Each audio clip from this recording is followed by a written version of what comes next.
DSC preparation కి మిగిలిన తక్కువ సమయాన్ని డిఎస్సి 2024 యాప్ లేదా DSC2024.com తో జాబ్ ని సాధించండి. Welcome to Suman TV. అబ్బా, మెట్రో రైల్ ఛార్జీలు మళ్ళీ పెంచిర్రా. గవర్నమెంట్ అయితే జనాన్ని దోచుకుంటుందిరా. ఈ అమ్మ మామూలు ఛార్జీలా మళ్ళీ పెంచితే ఏంద్రా ఈ బాధ, ఏంది దారుణంగా ఉంది పరిస్థితి అనుకునే వాళ్ళు మీలో ఎంతమంది ఉన్నారు? మెట్రో రైల్ ఛార్జీలు పెంచితే తప్పేంటి? నా ప్రశ్నకి మీరు సమాధానం కూడా అడగొచ్చున్నాను. మెట్రో రైల్ ఛార్జీలు పెంచాల్సిన అవసరం ఉంది. ఎందుకంటే ఒక్కసారి మెట్రోలో ప్రయాణం చేసిన వాళ్ళు, రెగ్యులర్గా ప్రయాణం చేసిన వాళ్ళని అడగండి. ఛార్జీ చాలా తక్కువ, ప్రయాణంలో స్పీడ్ చాలా ఎక్కువ. ఉప్పల్లో ఎవరైనా మెట్రో రైలు ఎక్కితే రాయదుర్గంలో దిగడానికి కేవలం 60 రూపాయలు మాత్రమే ఛార్జ్ చేస్తున్నారు. ఒక క్యాబ్ బుక్ చేసి చూడండి, లేకపోతే అట్లీస్ట్ ఒక బైక్ బుక్ చేసి చూడండి. చాలా అగ్రిగేటెడ్ యాప్స్ ఉన్నాయి కదా, యూబర్ అనో, ర్యాపిడో అనో, లేకపోతే ఏదో యాప్స్ ఉన్నాయి కదా. కనీసం బైక్ మీద పోవాలన్నా, బైక్ బుక్ చేస్తే బైక్లో పోవాలన్నా కనీసం 300 రూపాయలు తీసుకుంటాడు. ఉప్పల్ నుంచి రాయదుర్గం కావచ్చు, లేకపోతే ఎల్బీ నగర్ నుంచి మియాపూర్ కావచ్చు. మెట్రో అత్యంత చౌక ధరకి ఇప్పుడు నడుస్తుంది. ఎల్ఎన్టీ మెట్రో నిజంగా, ఈ మెట్రో హైదరాబాద్కి ఒక ఆక్సిజన్ లాంటిది. ఈ పెరుగుతున్న జనాభాకి తగ్గట్టుగా ప్రతిరోజు 5 లక్షలకు పైగా జనాన్ని ట్రావెల్ చేస్తున్నారు మెట్రోలో. 5 లక్షల మందికి పైగా గమ్యాన్ని చాలా వేగంగా ఆన్ టైంలో చేర్చగలుగుతుంది. కాకపోతే ఈ ఛార్జీలు, పాత ఛార్జీలు కంఫర్టబుల్గా ఉన్నాయి. కాకపోతే కొత్త ఛార్జీలు ఒకసారి ఇక్కడ చూద్దాం. పట్టిక చూస్తే మనకు కిలోమీటర్ నుంచి 2 కిలోమీటర్ల వరకు మినిమం ఛార్జ్ 12 రూపాయలు చేశారు, మ్యాక్సిమం ఛార్జీ 75 రూపాయలు చేశారు. జస్ట్ 15 రూపాయలు ఎక్స్ట్రా పెరిగింది అంతే. 60 రూపాయలు ఉండే, మినిమం 10 రూపాయలు ఉండే, ఒక 2 రూపాయలు కనిష్టంగా పెంచితే గరిష్టంగా 15 రూపాయలు పెంచారు. తప్పేలేదు, 17 రూపాయలు అనుకుంటా, 16 రూపాయలు పెంచారు. మెట్రో ఛార్జీలు పెరగడం వల్ల బాధపడ్డ వాళ్ళు ఎవరైనా ఉంటే నిజంగా ఒక్కసారి వాళ్ళు పునరాలోచించుకోవాలి. మెట్రో ఛార్జీలు పెంచాల్సిన అవసరం ఉంది. నిజానికి 2023 డిసెంబర్ ఎలక్షన్కు ముందే బీఆర్ఎస్ గవర్నమెంట్ ఉన్నప్పుడే మెట్రో ఛార్జీల పెంపుకు ఒక ప్రతిపాదన వచ్చింది.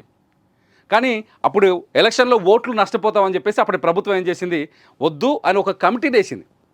మెట్రో ఛార్జీలని నియమించడం కోసం మా రిటైర్డ్ జడ్జితో కమిటీని వేసింది. ఆ కమిటీ పరిశోధన చేసిన తర్వాత ఛార్జీలు పెంచాలని ప్రతిపాదన చేసిన ప్రభుత్వానికి కాంగ్రెస్ ప్రభుత్వంలో ఇప్పుడు పెంచారు. కానీ ఇది కాంగ్రెస్ ప్రభుత్వం నిర్ణయం కాదు. ఛార్జీల భారం పెద్దగా ఏమీ లేదు. హైదరాబాద్లో మీరు పొద్దున్న లేచి రాత్రి పడుకునే వరకు మీరు ఎంత ఖర్చు పెడుతున్నారో పేజీ మీద రాసుకోండి. ఆ ఖర్చులను లిస్ట్ వేస్తే మెట్రో మిమ్మల్ని తీసుకొచ్చేందుకు అయ్యే ఖర్చు ఏమాత్రం తక్కువ కాదు.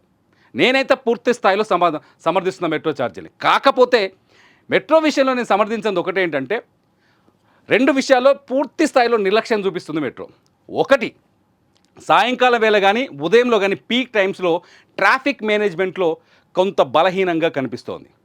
ట్రాఫిక్ మేనేజ్మెంట్ నిజంగా సాయంత్రం జూబ్లీ హిల్సో, లేకపోతే ఇక్కడ రాయదుర్గో, లేకపోతే ఈ ఏరియాల నుంచి అమీర్పేట్కి వచ్చేందుకు అక్కడ ప్రయాణికులు తీవ్రమైన ఇబ్బందులు పడుతున్నారు. స్టేషన్కి వచ్చిన తర్వాత కనీసం 45 నిమిషాలు వెయిట్ చేసి ఒక 8 ట్రైన్స్ వెళ్ళిపోయిన తర్వాత కానీ ట్రైన్ ఎక్కలేని పరిస్థితి ఉంది. దీన్ని ఎలా సాల్వ్ చేయాలనేది మెట్రో ఆలోచించాల్సిన అవసరం ఉంది. ఛార్జీలు పెంచడం తప్పేం కాదు. రెండోది వచ్చేసి, ఆ మెట్రో ఇప్పుడు 3 బోగీలనే నడిపిస్తున్నారు, దాన్ని 6 బోగీలు చేస్తామని హామీ మొదటి నుంచి ఉంది. నాగ్పూర్ నుంచి తీసుకొస్తాం, చెన్నై నుంచి తీసుకొస్తాం, లేకపోతే ముంబై నుంచి తీసుకొస్తామని మెట్రో మొదటి నుంచి చెప్పుకుంటూ వస్తుంది. ఈ హామీల్ని వదిలేసింది మెట్రో. ఇవి చాలా ముఖ్యమైన విషయాలు. ట్రాఫిక్ మేనేజ్మెంట్ ఎంత క్లియర్గా ఉంటే మెట్రోకి వచ్చే ప్రయాణికుల సంఖ్య కూడా పెరుగుతుంది. నిజానికి ఇప్పటికున్న లెక్కల ప్రకారం, మనకు అందుబాటులో ఉన్న డేటా ప్రకారం, మెట్రో చెప్తున్న డేటా ప్రకారం రోజుకి 1 కోటి రూపాయల నష్టం వస్తున్నట్టుగా కొంత మెట్రో చెప్తోంది. ఈ 1 కోటి రూపాయల నష్టాన్ని పూడ్చుకోవడానికి ఇప్పుడు ఛార్జీలు పెంచుతున్నట్టుగా కాదు. ఈ 1 కోటి రూపాయల నష్టంతో పాటు లాభాల్లోకి రావాలంటే ఖచ్చితంగా 3 బోగీల్ని, మనకి 6 బోగీస్ కెపాసిటీ ఉంది. మన దగ్గర నడిచే మెట్రో రైళ్ళకి 6 బోగీలు పెంచవచ్చు, 6 బోగీల వరకు పెంచవచ్చు.